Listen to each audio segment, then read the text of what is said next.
Eh bien, bonsoir tout le monde, bienvenue sur ce direct, très content de vous retrouver dans cette nouvelle série, j'espère que vous allez bien et c'est un plaisir comme chaque semaine de vous retrouver sur ce direct, donc bienvenue à tous ceux qui nous rejoignent, tous ceux qui vont nous rejoindre aussi plus tard en différé.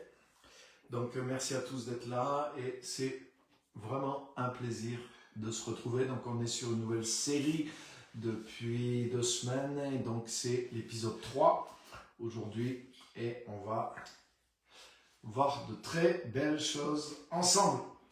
Donc bienvenue à tous, bienvenue aux premiers qui arrivent, bonsoir, bienvenue. C'est un plaisir, Pasteur Simone, super. Merci d'être toujours là, fidèle au poste, avec toute ton équipe. Donc bienvenue à tout le monde. Bienvenue à tout le monde. Donc on est sur cette nouvelle série, sur la fin. La fin. Pourquoi je ne prêche pas la catastrophe imminente de la fin des temps, comme beaucoup.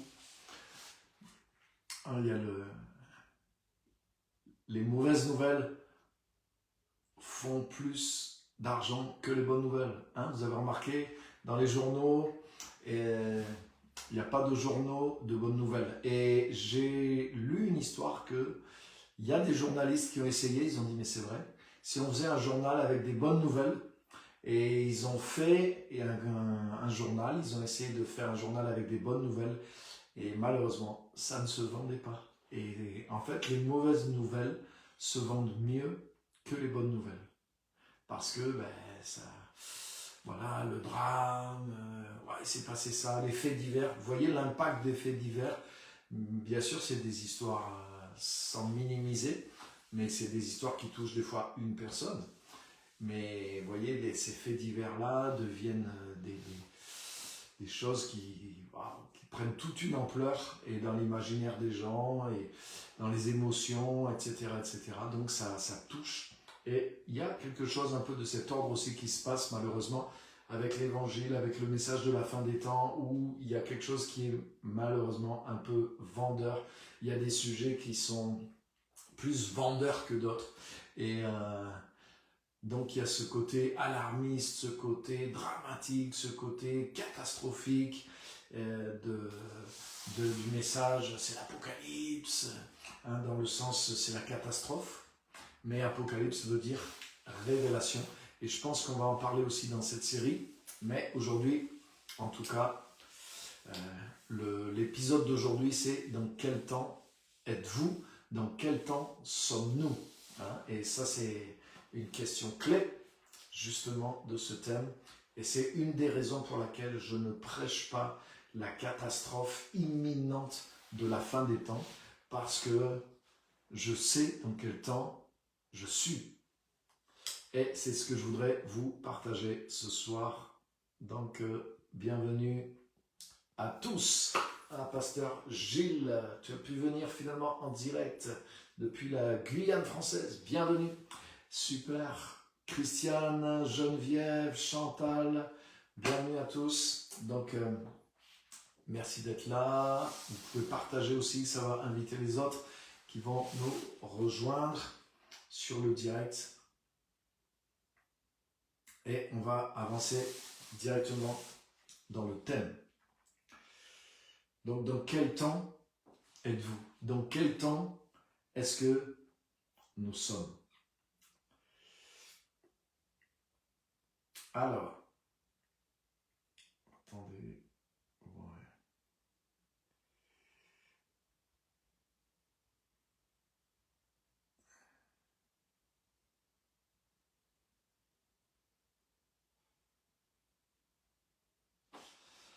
Voilà.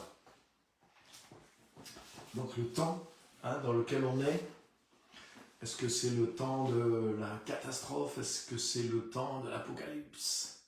Et donc, pourquoi je ne prêche pas la catastrophe imminente de la fin des temps? Ben, tout simplement parce que une des raisons, en tout cas, qui est l'épisode d'aujourd'hui, dans quel temps êtes-vous? Dans quel temps on est? Hein, dans les temps dans lesquels on vit. Et j'ai souvent entendu dire ça, c'est important d'avoir le discernement du temps dans lequel on est.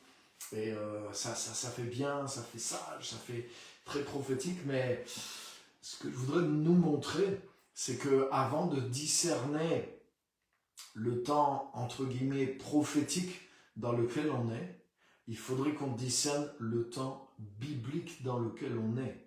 Et le temps prophétique dans lequel on est ne peut pas remettre en question le temps biblique dans lequel on est. Et c'est ça qu'il faudrait définir. Et malheureusement, ce que je vois très souvent, c'est que tout le message là, souvent qui met cette pression, ce message vendeur justement, ce message dramatique, ce message catastrophique, ce message apocalyptique. Hein, et si vous regardez, même le Hollywood aussi fait la même chose. Hein, tous les films catastrophiques sur la fin des temps, 2012, la fin du monde, les astéroïdes qui rentrent, qui tapent dans la Terre, enfin tous les films catastrophes de fin du monde, mais c'est vendeur aussi. Vous voyez, il y a un vrai appel, il y a un vrai marché, il y a une vraie sensation qui touche le public et qui marche. Donc malheureusement, je ne sais pas si c'est pour cette raison-là, mais en tout cas dans l'évangile aussi. Mais il y a des livres, il y a voilà, et puis des fois des choses, des amis qui sont là des fois sur le moment, et puis des fois des gens avancent des choses, ils font des livres là-dessus. Je ne sais plus en quelle année c'était, mais je ne sais pas si c'était pas en 2012 justement, où il y avait... où il y a eu une histoire de lune rousse, je ne sais pas si vous en rappelez, et je crois que c'était une année spéciale au niveau de la lune, etc., etc., comme ça arrive, hein, il y a des moments avec les positions des planètes, etc., et là c'était quelque chose où sur la même année, il y avait ce qu'ils appelaient des lunes rousses, ou certains appelaient des lunes de sang, et il y allait en avoir 4 ou 5 de suite, et ce qui était assez exceptionnel, et comme par hasard, ça se recoupait un peu sur des dates, par exemple la Pâque, la Pentecôte, la fête des tabernacles pour les Juifs. Donc sur le calendrier juif, les lunes rousses, ces lunes qu'on appelle des lunes de sang, elles se recoupaient aussi. Et je me rappelle que, paf, ça a commencé, des messages, la prophétie, il y a un alignement de temps de lune de sang, donc ça c'est le message de Joël dans les derniers temps, la lune deviendra du sang, donc ça veut dire que ça y est, c'est la fin de la fin de la fin de la fin des temps. Il y a même des gens qui avaient écrit des livres entiers sur ça, sur que la prophétie, c'est une prophétie qui est en train de s'accomplir dans cette année, donc c'est sûrement plein de sens, il va se passer quelque chose cette année, c'est une année spéciale, et puis voilà, ça fait 10 ans ou 15 ans, et il ne s'est rien passé de plus spécial cette année-là. Donc vous voyez, il y a un peu ce côté-là de vouloir chercher absolument à voir des choses s'accomplir. Il y a le fait de vouloir créer de la sensation aussi, pousser quelque chose de sensationnel, appuyer sur ce petit bouton, est-ce que c'est pas maintenant la fin des temps, est-ce que c'est pas là que ça va arriver, est-ce que c'est pas ceci. On a vu pendant le Covid aussi par exemple tous ces trucs-là, donc le moindre événement est monté un peu en épingle pour créer une espèce de sensation, créer un buzz, et les gens veulent savoir, ah oui, mais peut-être ça veut dire ça, peut-être ça se recoupe, ah oui, ce verset peut vouloir dire ça, quelqu'un a donné une prophétie, tu as entendu la prophétie de telle personne sur telle année, et ça crée une espèce de crainte, une espèce d'actualité, voilà, mais qui est un peu comparable des fois à ce qui se passe dans le monde, hein, avec les faits divers, les éléments comme ça, voilà, qui frappent l'imagination et qui suscitent la crainte. Mais ce que je voudrais vous montrer aujourd'hui, c'est que le temps dans lequel nous sommes, la parole de Dieu nous parle de ce temps-là, et c'est important pour nous de connaître ce temps dans lequel nous sommes. Et je voudrais vous montrer dans quel temps êtes-vous dans quel temps nous sommes réellement, pas par une inspiration prophétique, pas parce qu'il y a 4 lunes de sang qui s'alignent cette année, plus le Jupiter et Mercure, mais je voudrais vous montrer que Jésus est venu, comme on en a vu un peu l'épisode précédent, Jésus est venu et il a démarré ce qui s'appelle les temps de la fin. Et nous sommes dans les temps de la fin. Et avant d'avoir une intuition prophétique sur savoir dans quelle partie de la fin nous sommes, il faudrait déjà qu'on comprenne l'évangile et qu'on comprenne véritablement là où nous sommes d'une façon biblique. Donc bienvenue à tous ceux qui continuent de nous rejoindre, Florence, Pasteur Marc Daucher de Côte d'Ivoire, super, bienvenue à tout le monde. Et donc, on est dans cet épisode 3 aujourd'hui. Donc cette série, c'est pourquoi je ne prêche pas la catastrophe de la fin des temps. Parce que, mais une des raisons qu'on voit ce soir, c'est que beaucoup de chrétiens finissent par se mettre uniquement dans cette posture, uniquement dans ce message alarmiste, uniquement dans ce message vendeur, uniquement dans ce message dramatique de catastrophe, et ils ne comprennent pas sans avoir le message biblique justement de la fin des temps. Et le message biblique de la fin des temps, mais c'est pas du tout un message de catastrophe, c'est pas du tout un message négatif, mais c'est le message du rétablissement de toutes choses. C'est le message de la venue du Messie, c'est le message de l'accomplissement des prophéties, et c'est le temps du rétablissement de toutes choses. Et c'est dans ce temps dans lequel nous sommes. Et c'est tellement important d'être rempli de cette connaissance de ce temps. Et c'est ça qui doit nous porter. Parce que le problème de ce message alarmiste et catastrophiste qu'on entend, c'est qu'il met la peur, il met la crainte dans le cœur des chrétiens, il paralyse l'action, ou alors il entraîne des actions, des fois, excusez-moi, mais des actions qui sont hors de sens.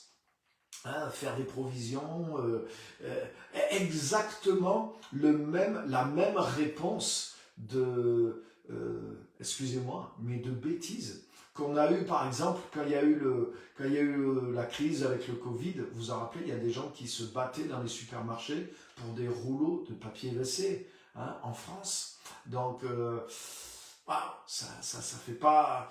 tout le monde en a un peu rigolé. Ça a fait l'objet de rigolo, mais bon, c'est pas terrible quand même, c'est vraiment la bêtise d'aller se battre. Et pourquoi? Ça y est, c'est le Covid, il n'y aura plus assez à manger pour tout le monde, il n'y aura plus assez de papier WC, et on n'arrivait plus à trouver du papier WC. Ça a créé une inflation du papier WC. Donc tout le monde s'est retenu d'aller aux toilettes pendant 1 mois. Non, voilà. Mais c'est pour dire que vous voyez ce genre de message catastrophique qu'on a eu dans les médias, où ils foutaient la trouille à tout le monde. Avec le Covid, il y avait une telle pression médiatique que ça mettait la trouille aux gens. Et qu'est-ce que ça provoque? Ça provoque des réactions de panique, ça provoque des réactions bêtes, en fait, et de choses comme ça qui mettent de la tension et des problèmes. Ça rajoute un problème au problème. Mais malheureusement, j'ai vu la même chose, mais exactement la même chose se reproduire chez les chrétiens. Quand ils entendent ce genre de message alarmiste, mais il y en a qui font des provisions, il y en a donc ils se replient sur eux, ils ont une réaction qui est complètement une réaction de peur, de trouille. Ah, mais si c'est comme ça... moi, voilà, il y a eu la peur du vaccin, il y a eu la peur d'avoir le chiffre de la bête, la peur des banques, peut-être d'être contrôlé par ci, la peur même de la 5G, on a eu droit à tout là, les amis. Et ça me fait penser à des trucs qu'il y a eu dans le monde. Moi, je me rappelle ma grand-mère, quand le micro-ondes est sorti, mais ma grand-mère, elle m'a dit, mais quand le micro-ondes est sorti, tout le monde aussi, il y avait des bruits, oui, c'est cancérigène. Bien sûr, les chrétiens ne disaient pas c'est diabolique, peut-être il y en a qui l'ont dit, peut-être c'est un moyen du système pour contrôler vos intestins, je ne sais pas, mais c'est pas impossible. Mais il y en avait qui disaient, oui, c'est dangereux, ceci, cela. Et je me rappelle, ma grand-mère, elle m'a dit, mais tu sais, de mon époque, quand la cocotte minute a été inventée, mais on entendait déjà le même genre de choses. Donc dès qu'il y a quelque chose de nouveau, il y a la peur, et cette peur crée de la panique chez certains qui se méfient de tout, tatata. Donc je dis pas qu'il faut pas avoir du discernement, etc. Mais voilà, en tout cas, ce message catastrophique, il est déjà dans le monde, et les réactions qu'il provoque dans le monde sont des réactions de peur et de panique et de mauvaises réactions.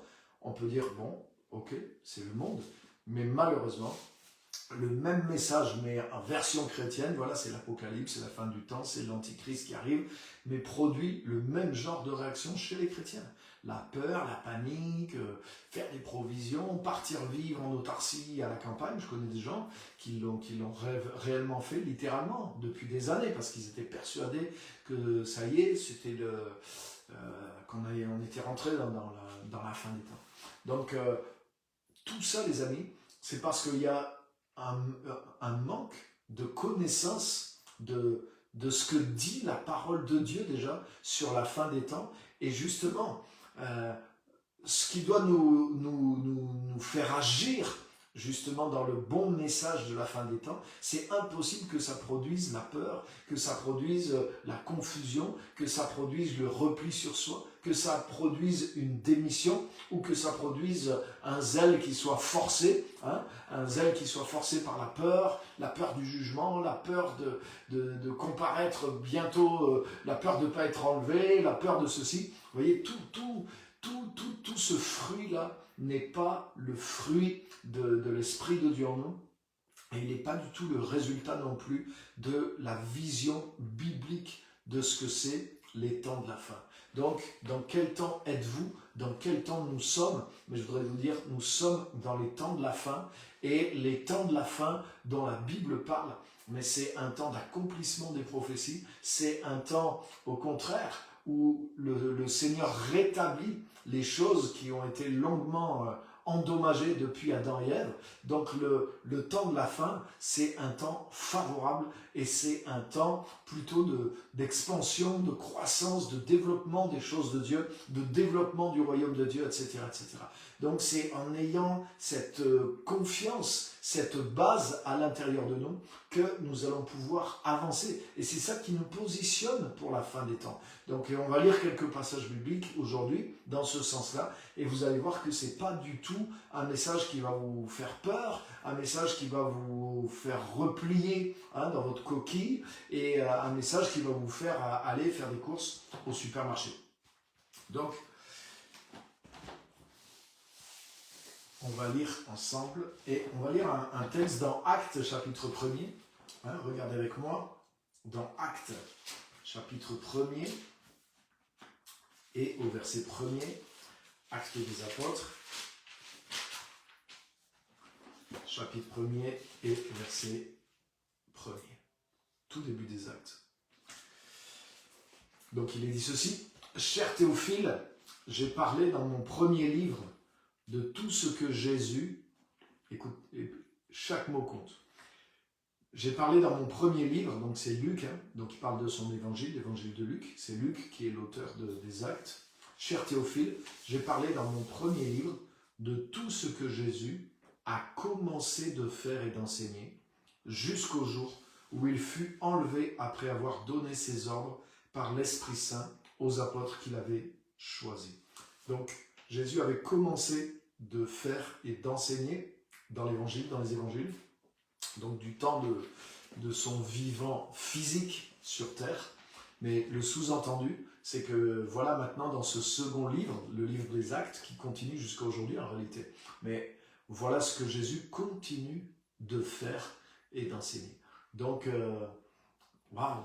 Mais le Saint-Esprit nous montre par ce texte que l'œuvre de Jésus, elle a commencé quand elle est venue en chair, mais elle a continué. Donc le temps que Jésus a inauguré, il est en continuité. Donc Jésus a commencé en venant, Jésus a commencé une œuvre et il poursuit cette œuvre. De révélation, d'enseignement, mais aussi d'œuvre, d'action, de guérison, de salut, de transformation, de relever des gens, des peuples, des nations, etc., etc., etc. Donc, verset 3, c'est à eux aussi, les apôtres, qu'avec beaucoup de preuves, il se présenta vivant après avoir souffert. Il leur apparut pendant 40 jours parlant du règne de Dieu. Comme il se trouvait avec eux, il leur enjoignit de ne pas s'éloigner de Jérusalem, mais d'attendre ce que le Père avait promis. Ce dont, leur dit-il, vous m'avez entendu parler, Jean a baptisé d'eau, mais vous, c'est un baptême dans l'Esprit Saint que vous recevrez d'ici peu de jours. Et là, regardez bien verset 6, ceux qui s'étaient réunis, donc c'est les apôtres, hein, et peut-être quelques autres en plus, lui demandaient, Seigneur, est-ce en ce temps-ci que tu vas rétablir le royaume pour Israël? Waouh! Et Jésus leur répondit, il ne vous appartient pas de connaître les temps ou les moments que le Père a fixés de sa propre autorité, mais vous recevrez de la puissance quand l'Esprit Saint viendra sur vous, et vous serez mes témoins à Jérusalem, dans la Judée, en Samarie et jusqu'aux extrémités de la terre. Amen. Donc, alors, attendez. Voilà. Donc là, ce qui est étonnant, c'est que les apôtres, les disciples, ils comprennent qu'ils sont dans un temps tout à fait spécial. Hein. Ils savent qu'ils sont dans les temps de la fin. Et le Messie est arrivé, les miracles sont là, toutes les prophéties, les aveugles voient, les boiteux marchent, la bonne nouvelle est annoncée, toutes les villes d'Israël, hein, ils ont fait le tour de toutes les villes avec des signes, des prodiges et des miracles, il y a des foules qui ont suivi, qui ont cru, qui se sont levées, etc., etc. Donc là, il y a un vrai mouvement de Dieu, de manifestation, de surnaturel qui est à l'œuvre, les gens croient, beaucoup croient que Jésus est le Messie, etc. Donc là, les disciples sentent qu'ils sont dans le dénouement de quelque chose sur le plan historique, sur le plan du temps de Dieu. Ils n'ont pas besoin de s'imaginer, ils sont réellement portés par quelque chose. Et là, en plus, Jésus est ressuscité d'entre les morts. Jésus ressuscité parle avec eux pendant 40 jours sur le règne de Dieu, le royaume de Dieu qui déjà s'est manifesté, qu'il leur a annoncé, il leur a démontré, il les a mis en possession du royaume de Dieu. Il y a eu toutes les manifestations du royaume de Dieu. Waouh! Et là, Jésus leur dit, Jésus ressuscité, après les avoir enseignés pendant 40 jours, il leur dit, je vais partir, mais attendez maintenant, et c'est là que ça va arriver. Donc là, ils s'attendent véritablement à ce que ça soit l'apothéose. Ils se disent, mais là, cette fois, ça y est, c'est... avec tout ce qui vient de se passer, Jésus ressuscité pendant 40 jours, il nous parle que Dieu règne, du règne de Dieu, le règne de Dieu, le règne de Dieu, et il s'en va, il nous dit maintenant, restez à Jérusalem, et ça va tomber sur vous. Wow! Mais la première action qu'ils ont, ils se disent pas, oui, on va évangéliser le monde, ils n'ont même pas compris ça. Ils se disent, est-ce que c'est maintenant le temps du rétablissement de toutes choses pour Israël, hein, parce qu'il y avait des prophéties qui annonçaient le temps du rétablissement de toutes choses, hein, dont ont parlé les prophètes. Et donc, waouh! Et eux, ils se disent, ça y est, là, ça va être le temps du rétablissement de toutes choses. Alors, Jésus leur dit non, ce temps n'est pas encore là, et il leur dit, il ne vous appartient pas de connaître ce temps, le Père en a décidé de sa propre autorité, mais vous allez recevoir une puissance, le Saint-Esprit, etc., et vous serez mes témoins. Donc, Jésus leur dit non, c'est pas pour tout de suite, c'est pour plus tard. Mais pour plus tard, il leur dit pas c'est la catastrophe, il leur dit c'est le rétablissement. Et il y a dans le livre des Actes aussi, donc ça veut dire les apôtres, eux, et qui étaient des juifs, hein, donc ils étaient enseignés hein, dans la loi, dans la prophétie, et en plus ils ont été enseignés par Jésus. Et ils sentent qu'ils sont vraiment dans l'entonnoir de la fin des temps, eux. Hein. Imaginez si on avait été à leur place, quoi. Eux, ils sont vraiment dans des événements complètement surnaturels, complètement prophétiques, sans imaginer que c'est le cas. Eux, c'est biblique, c'est fondé, c'est le Messie qui est avec eux, qui est ressuscité, qui va repartir, et qui leur dit, voilà, bougez pas de Jérusalem, et c'est maintenant que ça va se passer, mais je comprends qu'ils s'attendaient à ce que ça soit, waouh. Et eux, ils attendaient le rétablissement. Et Jésus leur dit pas, mais non, la fin des temps, c'est la catastrophe. Hein? Jésus leur dit non, ce temps de rétablissement d'Israël et de toutes choses aussi, c'est pas pour tout de suite, ça va encore continuer, mais pour l'instant, vous allez recevoir une puissance, et avec le Saint-Esprit, le même Saint-Esprit par lequel le règne de Dieu s'est manifesté dans ma vie, et je l'ai apporté dans le monde, mais il va être avec vous, et vous aussi, vous allez être mes témoins, et vous allez amener le règne de Dieu parmi toutes les nations. Donc là, les amis, waouh, l'optique que Jésus leur donne, mais ce n'est pas une optique de rester enfermés à Jérusalem. Ils étaient enfermés par peur des Juifs à Jérusalem. Mais quand le Saint-Esprit est venu sur eux, ce que leur a prophétisé Jésus, ils sont sortis, ils sont allés amener l'évangile, ils sont amenés le royaume de Dieu, la puissance, les miracles, etc., etc., etc. Et ils ont commencé la conquête, ils ont commencé à gagner, ils ont commencé à étendre le règne de Dieu par la puissance de Dieu, par la puissance des miracles, par la puissance de la parole. Donc, ils ne se sont pas dit, waouh, ça y est, on est dans la fin des temps, donc c'est fini, on va rendre notre tablier. Au contraire, ils se sont déployés. Eux, ils voyaient la fin des temps comme un rétablissement. Et quand la puissance du Saint-Esprit est venue sur eux, ils l'ont vécu immédiatement comme un grand déploiement de puissance, de conquête, d'amener l'évangile. Donc, le règne de Jésus-Christ, l'autorité du message, l'autorité des apôtres, l'autorité de l'Église, l'autorité du message dont ils étaient porteurs, c'était le moment d'amener tout ça. Et Jésus avait dit que le rétablissement aussi de toutes choses, et même du règne en Israël, et toutes ces choses-là, c'est quelque chose qui allait venir encore après. Donc les amis, l'optique là, l'optique biblique qu'il y a de la fin des temps, mais c'est l'expansion du royaume de Dieu, c'est l'expansion de l'évangile, c'est le rétablissement des choses qui a commencé depuis la venue du Messie. Tout ce que les prophètes ont commencé d'annoncer, mais c'est ce qui est en train de se passer. Wow. Alors regardez même un tout petit peu plus loin, on va rester dans les Actes aujourd'hui. Alors, regardez un petit peu plus loin dans Actes au chapitre 2. Regardez avec moi dans Actes au chapitre 2, vous connaissez bien l'histoire, hein, c'est justement l'accomplissement. Le Saint-Esprit descend sur les apôtres. Donc, voilà. Et le Saint-Esprit, en descendant sur eux, accomplit aussi une prophétie du prophète Joël. Donc, on ne va pas tout lire. Donc, chapitre 2, le Saint-Esprit vient sur les apôtres. Et au verset 14, hein, ça a fait du bruit, il y a eu des manifestations, des langues de feu, eux-mêmes ils ont parlé en langue, toute la ville est venue voir ce qui se passait, parce qu'il y a eu un bruit qui a ébranlé la ville entière. Et donc tous les gens étaient là, les apôtres étaient là dans un état d'extase, et tout le monde se disait, mais qu'est-ce que c'est que ça?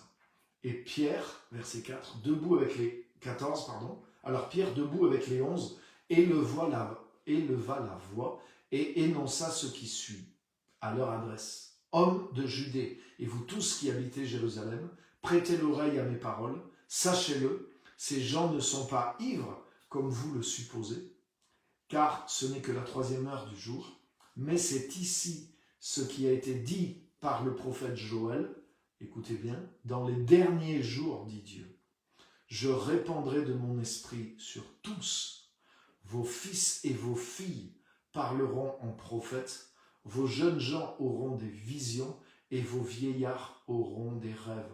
Oui, sur mes serviteurs, hommes et femmes, en ces jours-là, je répandrai de mon esprit et ils parleront en prophètes. Je donnerai des prodiges en haut dans le ciel et des signes en bas sur la terre. Waouh!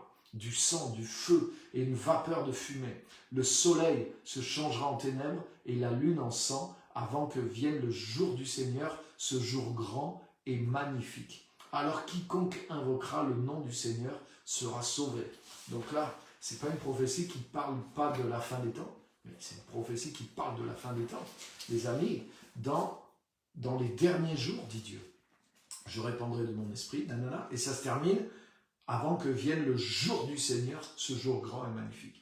Donc là, c'est comme si on a, dans cette prophétie, le commencement des derniers temps, qui est manifesté par la venue du Saint-Esprit, et Pierre est en train de dire, c'est la Pentecôte, c'est-à-dire, voilà, la Pentecôte après l'ascension de Jésus, donc il y a 2000 ans, pile, hein, pratiquement, que cette Pentecôte a commencé, et il dit que la fin de cette période, ça va être, mais que pendant toute cette période, les gens, l'action du Saint-Esprit va être sur les gens, les fils et les filles vont prophétiser, avoir des rêves, des visions, donc il y aura cette activité du Saint-Esprit sur les gens, le Saint-Esprit sera répandu sur toute chair, Ça veut dire le Saint-Esprit va agir sur les gens, sur les serviteurs et les servantes, ceux qui servent le Seigneur, qui le connaissent, mais il va avoir aussi toutes sortes de manifestations.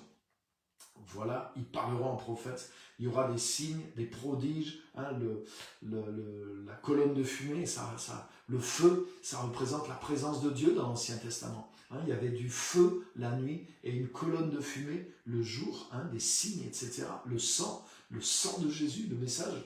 Le soleil se changera en ténèbres et la lune en sang, avant que vienne le jour du Seigneur, ce jour grand et magnifique. Donc le jour du Seigneur, il est dit que c'est un jour grand et magnifique, et quiconque invoquera le nom du Seigneur sera sauvé. Donc ça veut dire, ça va vers le salut des gens. Il y aura une action du Saint-Esprit qui sera tellement sur tout le monde, qui sera tellement forte sur ceux qui sont à Jésus, mais que l'évangile va grandir, l'évangile va se développer partout. Il y aura toutes sortes de signes, de prodiges, l'action de la présence de Dieu. Donc le temps de la fin, il est marqué par l'action du Saint-Esprit. Puisque là, on rentre dans les temps du royaume de Dieu, on rentre dans les temps du salut, on rentre dans les temps de ceux qui étaient en Adam, qui sont maintenant fils et filles de Dieu en Jésus-Christ. Donc l'action du Saint-Esprit se multiplie dans des personnes, elle se multiplie au travers de toutes ces personnes, c'est ce qu'on voit, hein, et c'est ça qui crée, les disciples avaient compris que le temps dans lequel on allait, c'était un temps de rétablissement. Jésus venait de les enseigner 40 jours sur l'expansion du règne de Dieu. Donc ils s'attendent à ça. Sauf qu'ils pensent que c'est pour Israël et que c'est d'une manière politique. Et Jésus leur dit non, ce temps-là, ça appartient au Père, tout ce qui va se passer dans ce domaine-là. Mais l'expansion qui va se passer, c'est celle-là, dont a parlé le prophète Joël. Le Saint-Esprit va venir. Les fils d'Adam vont être transformés en fils et filles de Dieu, et par le pouvoir du Saint-Esprit qui est sur eux, ils vont parler en prophète, ils vont annoncer la parole, il y aura des signes puissants qui vont les accompagner, et c'est ce qui est vrai, des signes, des prodiges, des miracles, c'est ce qu'a dit Jésus, qui accompagneront ceux qui auront cru, la conviction du Saint-Esprit, le travail du Saint-Esprit, hein, même des nations entières vont devenir disciples de Jésus. Donc le royaume de Dieu va s'étendre dans les nations, va changer les nations, va se manifester dans les nations, jusqu'à ce que même, quiconque invoquera le nom du Seigneur sera sauvé, et jusqu'au dernier jour, ce jour grand du Seigneur qui sera un jour grand et magnifique. Donc c'est un temps de salut. Et c'est ce que Paul dit aussi. Il nous parle, hein, dans les Corinthiens, il nous parle du temps dans lequel on est, et il nous dit, mais c'est aujourd'hui le temps favorable, et c'est aujourd'hui le temps du salut. Et pourtant, Paul savait qu'il vivait dans les temps de la fin. Paul le dit, hein, dans les Thessaloniciens, il dit, nous vivons dans les derniers temps. Nous qui vivons dans les derniers temps, etc. Donc,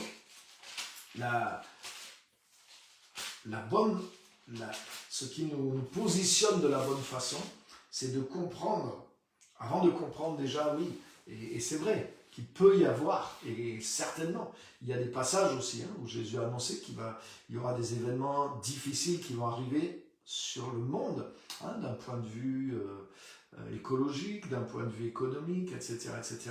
Il y a des événements qui vont être là dans le monde, des événements dramatiques, mais ce n'est pas la réaction à ces événements-là qui doit marquer notre comportement et notre témoignage, mais c'est la réaction au temps biblique dans lequel nous sommes. Et le temps biblique dans lequel nous sommes dans le temps des fils et des filles de Dieu, nous sommes dans les temps du royaume de Dieu, nous sommes dans les temps du Saint-Esprit.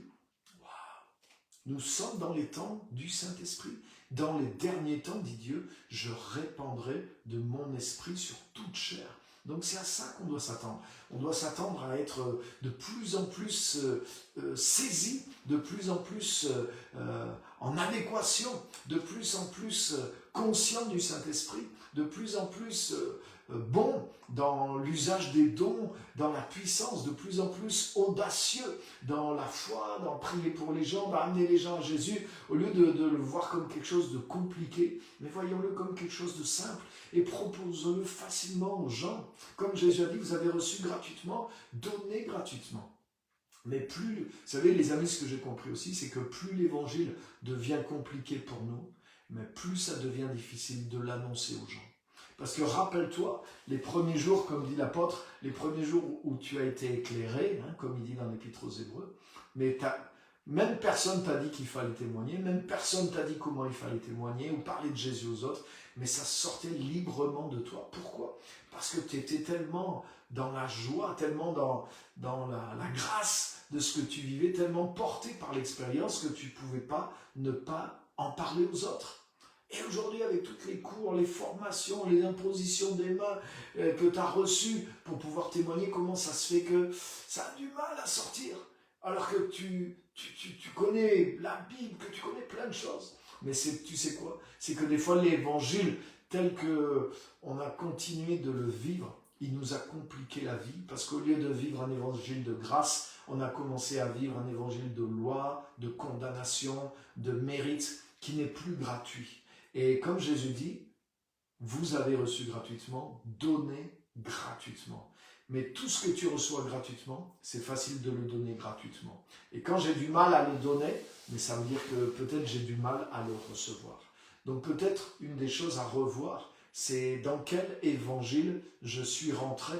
Hein? Et justement, c'est pour ça que des fois, mais il y a certains qui prêchent ce message de condamnation, de peur, de catastrophisme, pour essayer de faire bouger encore un petit peu hein, les chrétiens, pour les faire avancer, pour leur faire donner une ultime offrande, pour leur faire donner un ultime geste envers ceux qui sont perdus, etc., etc., etc. Mais les amis, c'est pas comme ça qu'on doit marcher. Et c'est pas comme ça qu'on doit annoncer l'évangile. Ça, c'est le traitement qu'on donne aux prisonniers, c'est le traitement qu'on donne aux esclaves. Hein, on fouettait les esclaves. Hein, j'ai lu un témoignage d'un chrétien qui a été du temps de Louis XIV, qui a été arrêté pour sa foi et qui a été mis aux galères. Et il dit qu'au bout d'un moment, au bout de plusieurs semaines qu'ils étaient dans les galères à ramer, ils étaient mal nourris. Donc au bout d'un moment, ils n'avaient plus du tout ils n'avaient pas beaucoup de force, en fait, pas beaucoup de muscles. Et surtout avec le travail dur qu'ils faisaient. Et il y avait un maître de corvée qui les fouettait. Et en fait, il dit que comme ils n'avaient plus d'énergie, et c'était juste la douleur qui les poussait encore à faire un effort. Donc, quand ils étaient sans force, qu'ils étaient fatigués, c'était pas de crier, c'était pas de les encourager, mais la chose avec laquelle il les faisait avancer, c'est qu'il les faisait souffrir en fait. Et les coups de fouet, mais ça leur donnait un boost quoi, physiquement, pour pouvoir encore fournir malgré qu'ils n'avaient pas d'énergie, qu'ils étaient épuisés, qu'ils étaient drainés. Ça leur donnait encore un sursaut pour pouvoir forcer. Et une fois qu'ils étaient vraiment épuisés, qu'ils réagissaient même plus aux coups de fouet et qu'ils mouraient, ils les balançaient par-dessus bord. Et ils en prenaient d'autres, ils n'en avaient rien à faire. Donc ils les nourrissaient mal, ils les épuisaient, ils les amenaient à bout et ils les jetaient et ils en prenaient d'autres. Waouh! Mais ça c'est terrible, c'est l'esclavage. Mais les amis, c'est pas comme ça qu'on est appelé à marcher et c'est pas comme ça qu'on est appelé à avancer en tant que chrétien. Un coup de culpabilité, un coup de condamnation, un coup de mais qu'est-ce que vous faites? Un coup de fouet, un coup de peur. Mais c'est la fin des temps. Si vous ne parlez pas du Seigneur maintenant, les gens iront en enfer à cause de vous. Et paf! Et vas-y que je prends des coups de fouet et vas-y que je donne des coups de fouet. Mais les amis, c'est pas comme ça. Et au début, quand on annonçait l'évangile, personne ne nous mettait des coups de fouet, personne ne nous forçait, mais on recevait gratuitement. Et c'est parce que tu vis la grâce de Dieu. C'est pour ça qu'on doit redécouvrir la bonne nouvelle. On doit vivre la bonne nouvelle telle qu'elle est. Et c'est pour ça que je ne prêche pas la catastrophe imminente de la fin des temps. Parce que pour moi, même si dans 3 mois, c'est vraiment la fin de la fin et que Jésus revient, mais ça va être 3 mois, même s'il y a toutes sortes d'épreuves ou quoi, ça ne sera pas une catastrophe. Ça ne sera pas une catastrophe pour nous, mais ça sera la continuité de ce qu'on vit. Et on est dans le temps de toute façon, on est dans le temps de la fin. Et c'est important de comprendre qu'on est dans le temps des fils et des filles, on est dans le temps de l'amour du Père, on est dans le temps de l'amour de Dieu, on est dans le temps du pouvoir des fils et des filles, on est dans le temps du royaume, on est dans le temps où l'Esprit de Dieu est avec nous et il travaille d'une manière surnaturelle. Je vous garantis que quand il ne restera plus que 3 mois, avant le retour de Jésus, ou même 3 ans, ce qui est très court, mais l'activité du Saint-Esprit ne pourra que augmenter. Le détachement des chrétiens par rapport aux choses du monde ne pourra que augmenter. Donc ça va augmenter la puissance de l'influence et des activités du Saint-Esprit sur la terre. Mais c'est ça le temps dans lequel on est. Et on n'a pas besoin de coups de fouet, on n'a pas besoin d'alarme, on n'a pas besoin de se faire peur avec toutes sortes de choses, toutes sortes de... Voilà, qui démobilisent. L'important, c'est de comprendre par la parole de Dieu. Voilà les temps dans lesquels nous sommes. C'est le temps dans lequel les fils de l'homme sont devenus fils de Dieu. C'est le temps dans lequel le royaume de Dieu a été remis entre les mains de Jésus, homme. Et regarde, qu'est-ce qui s'est passé. Et vous allez voir, on va relire un autre passage aussi qui est en accord avec ce qu'on vient de voir.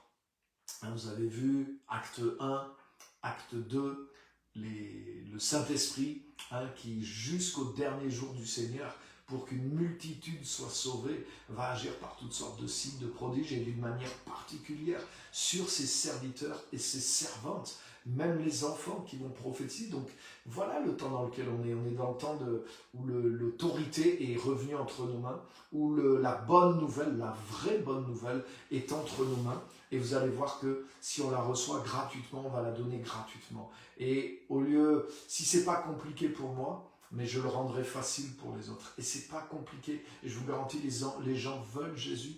Les gens ont des problèmes. Et s'ils écoutent, vous parlez avec eux, vous les écoutez dans l'amour, et vous leur dites, waouh, mais je sais que c'est avec Christ en toi que ça va t'aider. Et vous leur faites pas tout un discours sur le péché, sur la mort éternelle, sur si tu n'acceptes pas Jésus dans ta vie, tu seras perdu, tu iras en enfer pour toujours. Non, viens, sois plus terre à terre que ça. Viens vers eux, approche-toi de leurs vrais besoins. Il y a beaucoup de gens, ils sont déjà dans un enfer. Ils n'ont pas la paix.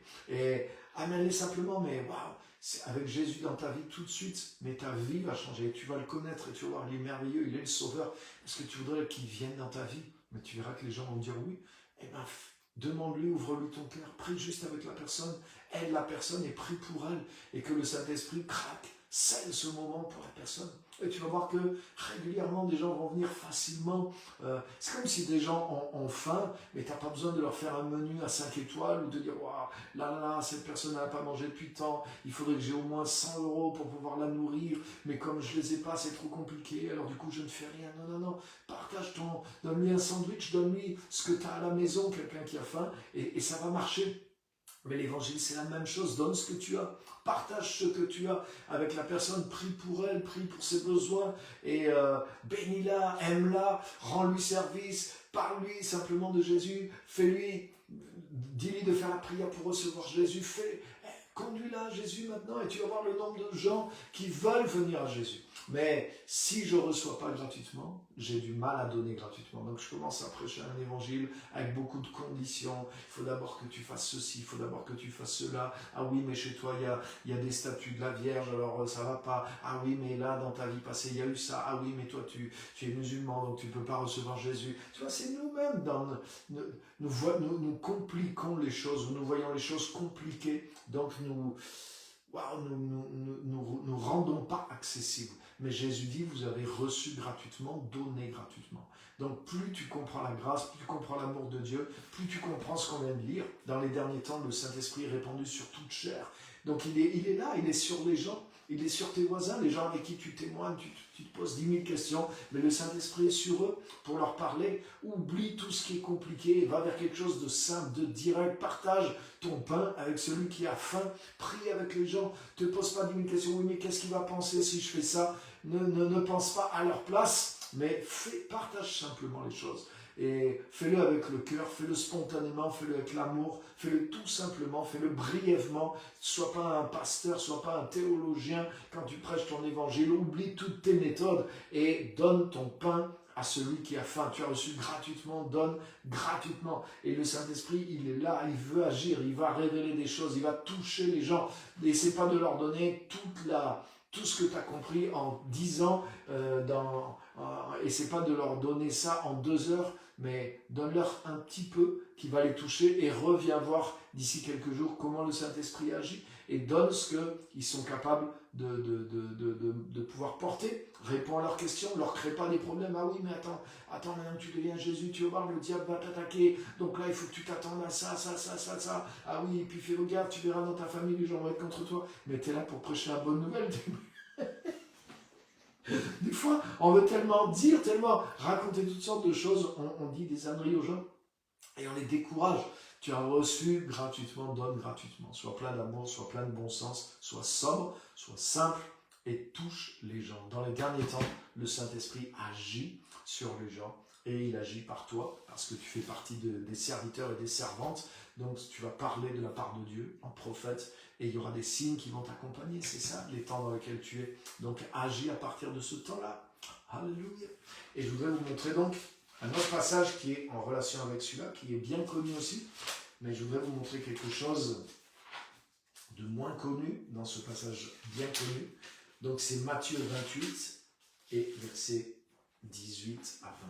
Les derniers versets de Matthieu, qu'on a appelé la grande commission, la grande mission de Jésus à ses disciples. Donc rappelez-vous, on est dans le même contexte. Jésus est ressuscité, il a passé 40 jours avec ses disciples, etc. etc. Et juste avant qu'ils reçoivent le Saint-Esprit, donc qu'ils rentrent dans ces derniers temps du Saint-Esprit dans lesquels nous sommes, jusqu'au jour du Seigneur, qui est un jour grand et magnifique, et quiconque invoquera le nom du Seigneur sera sauvé. Donc on est dans les temps du salut, c'est ce que Paul dit. Nous sommes dans le temps favorable. C'est aujourd'hui le jour du salut, c'est maintenant le temps favorable. Voilà le temps dans lequel on est. Dans quel temps es-tu? Tu veux savoir dans quel temps tu es? Tu es dans le temps favorable en tant qu'enfant de Dieu. Et tu es aujourd'hui dans le jour du salut. Pas simplement pour toi, mais pour ta famille, mais pour les gens autour de toi. Donc c'est pas le jour de la catastrophe, c'est pas le jour de la perdition, c'est pas le jour de se cacher, c'est pas le jour d'avoir peur, c'est pas le jour de dire « Waouh, mais qu'est-ce qui va se passer ?» Non, c'est tu es dans le temps favorable. Si tu es en Christ, tu es dans la faveur de Dieu. Et maintenant, c'est plus de t'occuper de toi, mais c'est de servir le Seigneur, de servir le royaume, de servir les autres. Donc, Matthieu chapitre 28 et verset 18. Jésus s'approcha et leur dit, regardez bien, « Toute autorité m'a été donnée dans le ciel et sur la terre. Allez, faites des gens de toutes les nations des disciples, baptisez-les pour le nom du Père, du Fils et de l'Esprit Saint, enseignez-leur à garder tout ce que je vous ai commandé. Quant à moi, je suis avec vous tous les jours jusqu'à la fin du monde. » Donc Jésus a marqué vraiment toute cette période jusqu'à la fin du monde. Il l'a scellé. Et voilà l'esprit des choses qui vont se passer jusqu'à la fin du monde. Ça commence par quoi? Ça commence par Jésus, qui est le Fils de Dieu et qui est devenu le Fils de l'homme, qui est entièrement Dieu et qui est entièrement homme. Et ce Jésus entièrement Dieu, entièrement homme, il dit « Toute autorité, tout pouvoir m'a été donné dans les cieux et sur la terre. » Et waouh, mais il y a quelque chose de nouveau là-dedans, les amis. Parce que quand Jésus, vous vous rappelez au début de après son baptême, au début qu'il commence son appel, son ministère, comme on dit, Jésus est confronté, tenté par le diable dans le désert. Et le diable lui dit, si tu te prosternes devant moi, je te donnerai le pouvoir, l'autorité, les richesses, la gloire de tous ces royaumes, parce qu'elle m'a été donnée. Non pas par Dieu, comme certains le disent, mais par Adam et Ève. Dieu avait remis l'autorité du monde à Adam et Ève se sont fait voler par Satan. Donc Satan a volé la couronne. Et Jésus est venu récupérer cette couronne. Et on sait que par sa mort, Jésus, déjà par sa vie sur terre, Jésus a confronté l'ennemi, il a commencé de le vaincre, il a commencé par transformer la nature de l'homme en vivant en tant qu'homme. Mais quand Jésus est mort, la Bible dit qu'il a dépouillé carrément les puissances de ténèbres, les principautés, etc. Et quand il est ressuscité en tant qu'homme nouveau, avec nous en lui, avec une nouvelle humanité en lui, il a rendu complètement le pouvoir et de façon définitive à l'être humain. Et c'est pour ça, c'est ce que Jésus a déjà fait à ce moment-là, avant de remonter au ciel, et il dit à ses disciples, tout pouvoir, toute autorité m'a été donnée dans les cieux, ça c'est, en tant que Dieu il l'avait déjà, mais sur la terre, en tant qu'homme il l'a maintenant. Donc le ciel et la terre sont réunis en lui, Et nous qui sommes dans lui, il nous restitue l'autorité qui avait été perdue par Adam et Ève, que le diable avait usurpée. Et c'est pour ça que juste après, c'est la conséquence. Jésus dit, tout pouvoir, toute autorité m'a été donnée dans les cieux et sur la terre. Donc maintenant, vous, mes disciples, allez et faites de toutes les nations des disciples. Wow. Il y a une traduction Darby, qui dit même, faites les nations mes disciples. C'est-à-dire pas des individus parmi les nations, mais cette traduction, elle dit, c'est les nations entières qui vont devenir mes disciples. Vous avez l'autorité pour que des nations entières deviennent mes disciples. Ça, c'est la vision du règne. Ça, c'est la vision du royaume, mes amis. Et Jésus dit, donc vous allez travailler à ça maintenant, parce que l'autorité, vous l'avez récupérée, le Saint-Esprit est là, il va vous conduire dans la puissance, et Jésus termine en disant, et moi, je serai avec vous pour cette mission, bien sûr, sous-entendu, pour accomplir tout ça. Je suis avec vous tous les jours jusqu'à la fin du monde. Donc ça veut dire que jusqu'au dernier jour, jusqu'à la fin du monde, Jésus ne dit pas je serai avec vous jusqu'à 7 ans avant la fin du monde, la semaine de Daniel, les 3 ans et demi. Je connais aussi des trucs de prophétie biblique, je pourrais vous faire tout un déballage sur l'Apocalypse, mais ce n'est pas du tout justement mon propos. Jésus dit que jusqu'au dernier jour, je serai avec vous tous les jours jusqu'à la fin du monde, non pas pour vous réconforter de tous les malheurs qui vont tomber dans le monde, mais pourquoi? Pour que jusqu'au dernier moment, jusqu'au dernier jour, mais vous exerciez cette autorité que j'ai récupérée, qui m'a été donnée et que je vous transmets. Jésus dit, tout pouvoir m'a été donné dans les cieux et sur la terre, aussitôt il l'a transmis au ciel. Donc, allez-y, la conséquence, puisqu'on est unis ensemble. Je suis devenu un homme, et pour vous unir à moi, vous êtes unis à moi dans ma mort, dans ma résurrection, dans mon ascension, dans mon intronisation, dans mon gouvernement. Donc, on est devenu un. Et cette autorité que j'ai récupérée, qui m'a été donnée dans les cieux et sur la terre, mais maintenant, c'est vous, étant en moi, en mon nom, qui allez exercer cette autorité. Pourquoi faire?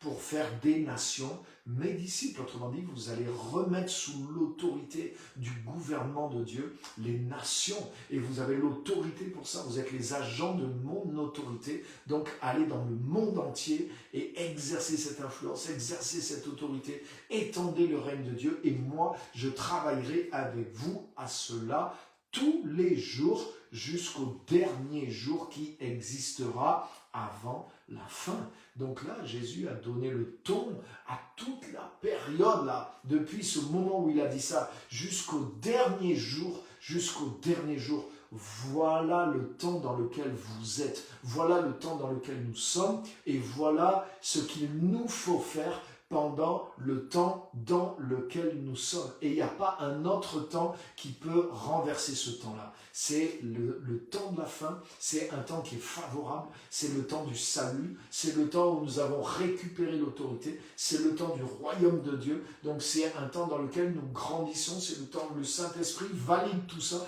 c'est le temps où ce que Jésus a commencé de faire et d'enseigner, hein, acte 1:1, mais continue de se faire et de s'enseigner, mais de façon multipliée par l'action du Saint-Esprit dans tous ses disciples qui ont retrouvé l'autorité et qui ont retrouvé aussi la nature et la capacité des fils et des filles de Dieu. Donc les amis, voilà exactement là où on en est aujourd'hui, et voilà les temps dans lesquels vous êtes, et voilà ce qu'est le temps de la fin.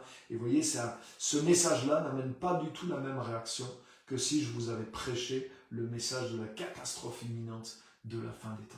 Donc voilà pourquoi je prêche ce message-là, le message de la fin. C'est celui-ci que je veux prêcher, parce que c'est celui qui est dans la continuité de l'enseignement de Jésus, de l'enseignement de Paul, de l'enseignement des apôtres et de ce qu'ils ont fait. Même ceux qui croyaient, comme Jean a dit, nous sommes dans la dernière heure. Hein, et il était positionné de cette façon-là. Donc, c'est ce que je voulais partager avec vous ce soir. Donc, que le Seigneur vous bénisse et vous encourage.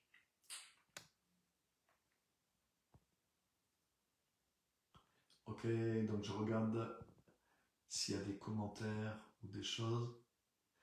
Merci, Pasteur Mardoché. Parce qu'il y a trop de ces messages-là, hein, vous les connaissez aussi. mais qui mettent la peur et qui démobilisent les chrétiens. Si les chrétiens, le message de la fin qu'ils entendent, ça ne les amène pas à être dans l'action telle qu'on a vue ce soir, mais ça veut dire que ce n'est pas le bon message. C'est pas le bon message. Bien sûr, il peut y avoir le Saint-Esprit peut nous avertir que certaines choses, comme Paul disait, le Saint-Esprit m'avertit que des tribulations m'attendent et qu'il va m'arriver ça. Mais il a dit, mais ça ne veut pas dire qu'il ne faut pas que j'y aille. Vous voyez, c'est ça la différence. Et les braves chrétiens qui aimaient Paul, quand ils ont vu la prophétie, eux, leur réaction, ça a été, ah oui, Paul, le Saint-Esprit te dit que tu vas avoir des problèmes à Jérusalem, alors n'y va pas, ne reste ici, tu vois, le Saint-Esprit t'avertit pour qu'il t'arrive rien. Mais Paul, lui, voyait les choses d'une autre façon. Il leur a dit non. Pourquoi vous voulez m'arrêter? Non, moi je veux aller là-bas. Et je suis prêt à être arrêté, même, je suis même prêt à mourir pour le nom du Seigneur. Donc il ne se disait pas, oh là là, les dangers qu'il va y avoir changent ma mission ou changent ma posture. Non, je poursuis ce qui est une base dans laquelle le Seigneur m'a envoyé et je ne bouge pas ça, quelles que soient les alarmes qui sonnent. Et Paul avait raison. Et en plus, en réalité, cette prophétie ne s'est pas accomplie en réalité. La prophétie de Agabus, oui, elle ne s'est pas accomplie. Et en tout cas, il sous-entendait que Paul allait être zigouillé, et c'est pas ce qui s'est passé. Donc, les amis, et ça, c'est un autre sujet aussi. Et en tout cas, vous ne laissez pas démobiliser par des messages comme ça, et ne vous faites pas peur avec ce message qui est vendeur, parce que c'est un message de catastrophe, mais qui n'est pas porteur. C'est un message qui est vendeur, mais qui n'est pas porteur. Là, on doit savoir d'abord dans la pensée de Dieu, dans ce que le Seigneur nous a laissé, dans ce dans quoi il nous a équipés. Et c'est ça notre défi. Notre défi, c'est pas d'échapper au malheur. Notre défi, c'est pas de se planquer. Notre défi, c'est pas pourvu que je sois pris, que je sois pas laissé, pourvu que je sois avec Jésus. On est avec Jésus déjà. Donc notre défi n'est pas dans toutes ces questions-là. Ça, c'est la distraction, c'est une perte de temps pour les chrétiens. Notre défi à nous, mais c'est jusqu'à la fin du dernier jour, d'amener le règne de Dieu à dominer sur la terre et à conquérir le terrain pour Jésus-Christ. C'est ça notre mission, c'est ça le temps dans lequel nous sommes et dans lequel vous êtes. Donc merci à vous de votre patience. J'ai dépassé même mon temps. Et que le Seigneur vous bénisse, partagez ce message, prêchez-le, reprenez les passages, il y en a plein d'autres aussi, on va continuer, mais pas la semaine prochaine, là je serai en vacances pour 3 semaines, donc il n'y aura pas de live sur les prochaines semaines, peut-être je vais programmer peut-être des petites vidéos, comme ça les gens qui viendront verront quelque chose, mais il n'y aura pas de live sur les 3 prochaines semaines, mais on reprendra le même thème à la sortie. Merci pour ce message qui me conforte dans mes convictions. Super. Au boulot, les amis, il y a urgence. Exactement. Hein, c'est ça. On travaille, mais pas à coup de fouet, pas à coup de peur, mais au contraire dans la foi. C'est un message de foi, c'est un message qui nous affirme notre autorité, notre position. C'est notre temps. C'est pas le temps du diable, c'est pas le temps de l'antichrist, c'est pas le temps de la catastrophe. C'est notre temps. C'est le temps des fils et des filles de Dieu. On est dans le temps favorable, disait Paul. Et pourtant, lui, c'était un temps difficile pour lui sur le plan humain. Mais il vivait dans une telle gloire qu'il disait même les difficultés que je rencontre pour l'évangile ne peuvent pas être comparées à la gloire qui est reproduite sur moi. Donc les amis, il y a des choses qu'on doit découvrir. Et c'est en vivant, en nous immergeant à fond dans la pensée de Dieu qu'on va faire ressortir des richesses qui sont perdues. Parce que justement, on ne suit pas les bons messages, on n'a pas le bon évangile, on ne tourne pas sur la bonne vitesse.